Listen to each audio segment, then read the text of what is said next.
The third, Madamo gid nga salamat sa imo pagkari sa Negros Occidental. Mayang hapon. Good afternoon, sir. Good afternoon. Uy, hi. How are you? Okay. Who has the first question? Good afternoon, President. I'm Crisis Emiliano from the Daily Star. I'd like to, there is a Bacolenia who is being jailed in Thailand right now, serving life sentence.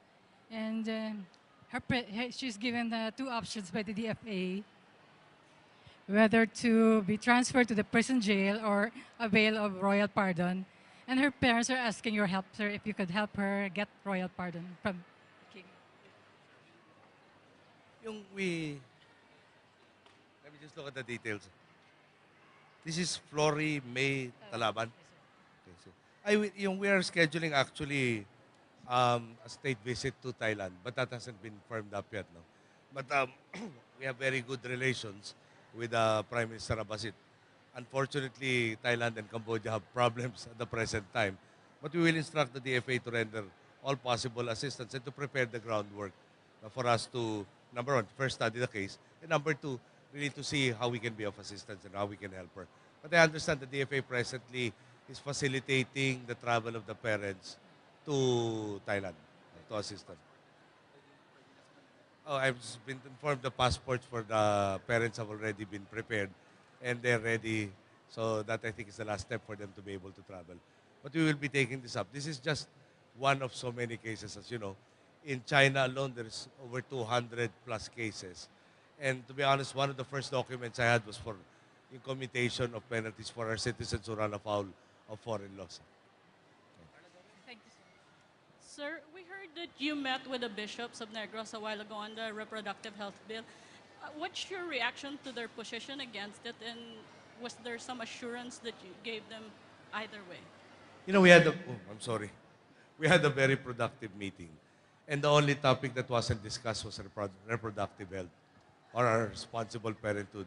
We talked about mining. We talked about what the Department of Education owes the various parochial schools, um, their formal participation in an anti-graft fight, probably by participating in the Bids and Awards Committee. There were so many topics that were discussed. And also agrarian reform, etc. But the only topic that we didn't discuss was the RH bill or our version responsible parenthood.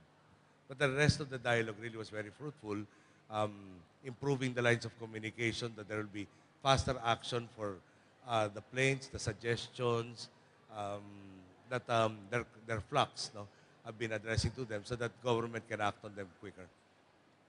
So that was, again, the only topic that wasn't discussed. Hi, hello, sir. Joyce. Sir, we understand you're going to Indonesia and Singapore next week. May we know the agenda of your state visits, and are we expecting any investments from these two countries? I'd rather not announce yet if there are investments. But the primary purpose is basically that is a tradition amongst ASEAN countries. That should actually be the first foreign trip. But in ASEAN, we have a commonality of so many problems. For instance, yung disaster risk mitigation brought about global climate change.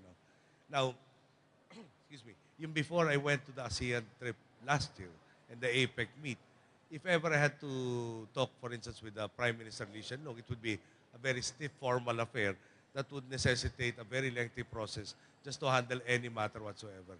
The purpose of these trips, both to see Prime Minister Lee Hsien Loong, the President S.R. Nathan, and in Indonesia for SBY, is to strengthen further our ties with them so we respond to areas of common concern in the quickest, most efficient manner whatsoever.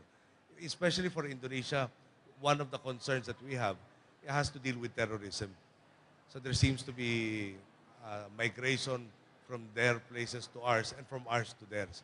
So greater cooperation between the two countries in the fight against global terrorism is warranted. So at the end of the day, there might be other issues, for instance, like the Spratlys, that can be discussed, especially with Indonesia. We come up with a common ASEAN stand and make it beneficial. Exploration, exploitation, especially exploitation, beneficial to all the disputing parties. Sir, just a follow-up. would you include in your discussions the issue of oil? I mean, cooperation within the region. That might be one of the topics also. Pero yung with state visits, there are, we are all bound by tradition. And there are certain formalities that have to be observed. You are formally being introduced to the respective countries. But more than anything, but it's the interpersonal relationship you want to cultivate so that you will be more comfortable in addressing to them certain of your concerns and queries and questions, and they in turn also can um, communicate with us in a very very informal way that expedites the process of resolving various issues. Sir, sir, the Department of Justice has recommended the filing of charges against LTO ASEC Virginia Torres. Any reaction, and who will replace her? I'm meeting with the DOJ Secretary this afternoon and the DOTC Secretary. Yung filing of charges, I understand, is on the nature of administrative cases in connection with, actually, I'd better wait to get all of the details. I don't want to make a mistake. But I was briefed, criminal charges seem to be not warranted, but administrative, yes. So there is I think a recommendation for suspension for the completion of the investigation. Let me get the details from both secretaries when I get back to Manila.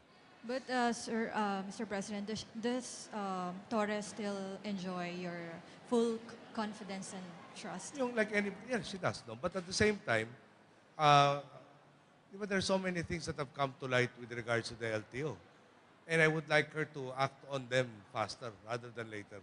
The issue of carnapping and this registration process, no, I can't go into some details, but we did, meaning another department whose task it is to investigate these crimes, managed to come up with evidence against erring personnel of the said unit. So we will be suspending quite a number. We will be filing charges amongst those who have a very good, parang the cases have been really prepared and there's very strong evidence against them. Pero as a minimum, those that have already engendered doubts, no?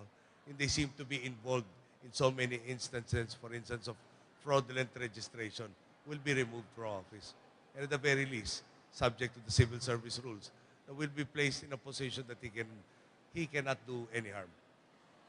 Yesterday, the military reported that two Filipino vessels that were on an exploration mission in the Spratlys were allegedly harassed by Chinese patrol. What will be our response to this, and will we bring this matter up with Beijing? We have already brought the matter up. We have, there was from the DFA, they went to the charge d'affaires of the Chinese embassy. The ambassador is still in Beijing. And we noted that we handed them a protest about the incident. That's number one. The expert on the Spratly Islands, whose name escapes me at the moment, is also headed to Beijing, to discuss this particular matter. And there is a Coast Guard vessel that will be in the area to assist this team, Forum Energy contracted survey ship to finish its job. Let me emphasize, Coast Guard ship, unarmed Coast Guard ship. Yung to assist them. nag-explore, sir, na Filipino, it's a Coast Guard ship, No, sir. no, no. The Coast Guard ship will ensure that our rights are protected by making sure that this survey ship granted authority by our government will be allowed to finish its job. Sir, dun sa protest, meron ba tayong demand na dapat mag-apologize yung China for what happened? Joel, if I will answer any more of your questions, we will enforce a situation, we will encourage a situation where they will have to say things publicly, I will have to respond. At the end of the day, we will be driven by our respective publics not to talk to each other. And I don't think anybody wants that. So we want to de-escalate the situation. Sir, what had you discussed with the local officials of Negros Occidental in the luncheon meeting? Well, they showed to me yung production of yung various aspects of agriculture. We were discussing, for instance, with Governor Marañon. I understand, you export oysters from here to this very famous restaurant in Tagaytay, and you cannot meet the demand. Tapos I'm really fascinated by the variety of seafood you have on Negros itself. No? So during the campaigns, Governor Marañon fed us some of this, and I was really looking forward to eating it. And I did eat a lot of it again this afternoon. So we were discussing yung possibilities of further increasing the oyster farming. How do we help the seafood to become, di ba? There's a bangus brand called Sarangani Bay already. Can we have a Bacolots brand seafood, be it yung freezing it, canning it, etc. That was, there were just too many people also talking. And this is the main activity today, yung health, which is the primary interest also of the provincial government and our interest. And how do we further improve the collaboration so that we empower them to do more, at the same time meeting our objectives. Diba? Health was the third in my political agenda when I was campaigning. Jobs, education, the third is health. And they're all intertwined.